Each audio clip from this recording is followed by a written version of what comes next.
بسم اللہ الرحمن الرحیم۔ السلام علیکم، میں محمد عاصم شاکر اور آپ دیکھ رہے ہیں میرا YouTube channel CN1 news Asim Shakir اور Facebook page SKY news Asim شاکر۔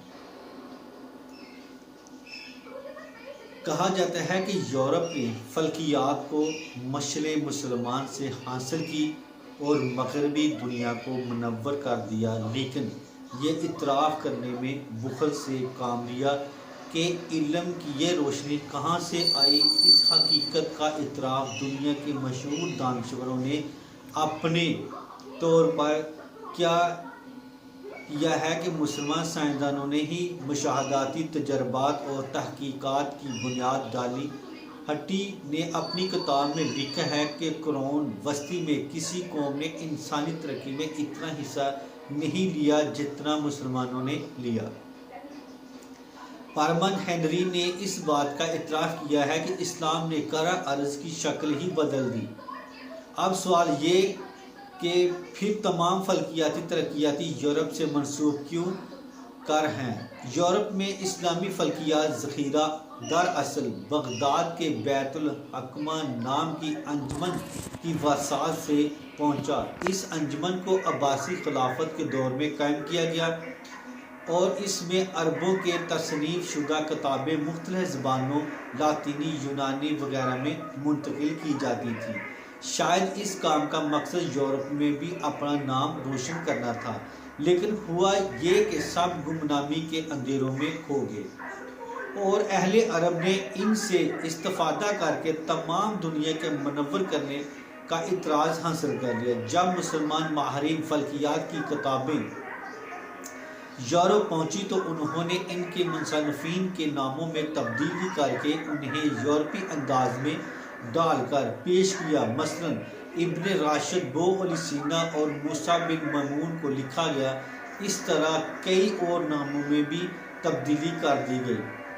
اس سے لوگوں میں یہ تبدیل شدہ نام مشہور ہوئے۔ در حقیقت اہل یورپ کی یہ ایک سوچی سمجھی سازش ہی تھی کہ دنیا سائنس کو مسلمانوں کی خدمات کے علاوہ ان کے ناموں سے بھی دور رکھا جائے۔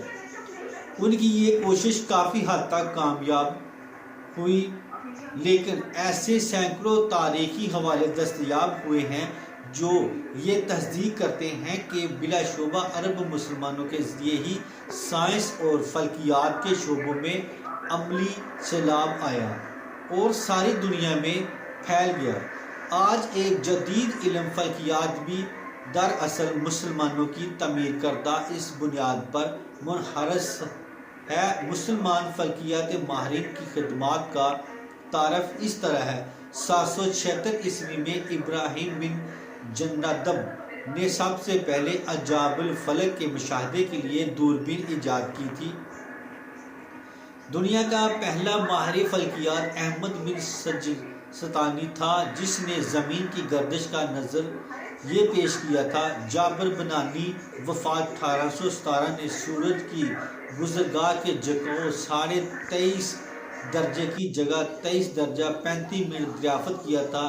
احمد کثیر الفرغانی وفات 903 نے اپنے طریقے سے زمین کی محیط کی پیمائش معلوم کی تھی، جو مسلمہ محیط سے بہت قریب ہے۔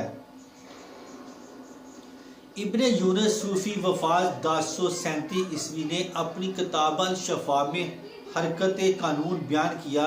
ماہرین علم فلکیات ابو الوفا بزجانی وفات 1011 نے ثابت کیا کہ سورج میں کشش ہوتی ہے۔ اس نے یہ بھی بتایا کہ چاند کی گردش زمین کی گرد ہوتی ہے اور سورج کی کشش اس کی گردش میں خلل پیدا کرتی ہے، خلل پڑ جاتا ہے، جیسے چاند کا گھٹنا بڑھنا کہا جاتا ہے۔ اس دریافت کو 16ویں صدی کے سائنسدان ٹائکو برہانی سے منسوخ کیا گیا۔ علم فلکیات کا ماہر اور جغرافیہ دان ابو ریحان البرونی نے زمین کی محیط کی پیمائش معلوم کی تھی۔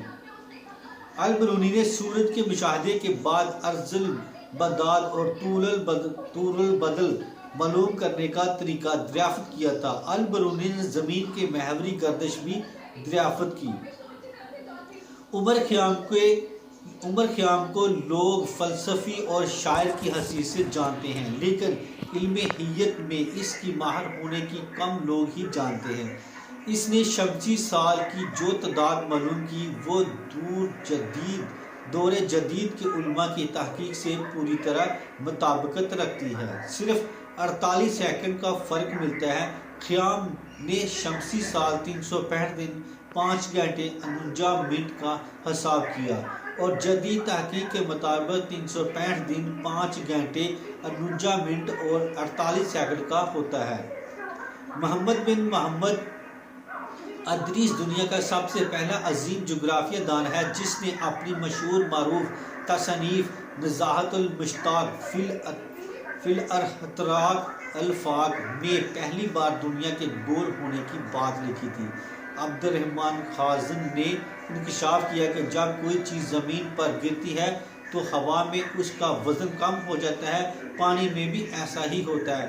اس نے یہ بھی بتایا کہ زمین کے چاروں اطراف ہوا کا غلاف اور اس لیے ہے کہ زمین اس کے اپنی طرف کھینچتی ہے، چنانچہ زمین سے یہ جس قدر بلندی پر جاتی ہے ہوا کم ہو جاتی ہے۔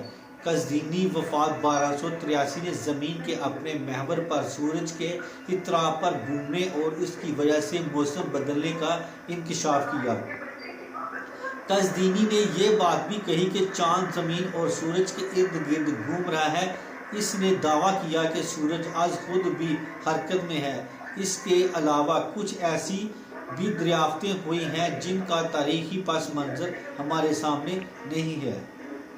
ضرورت اس بات کی ہے کہ اس کی کھوج کی جائے تاکہ اس عظیم ماہرین کو اس کا واجب الحق حاصل ہو سکے۔ ذیل میں مسلمانوں کے فلکیات تحقیقات کے خلاصہ یہ ہے۔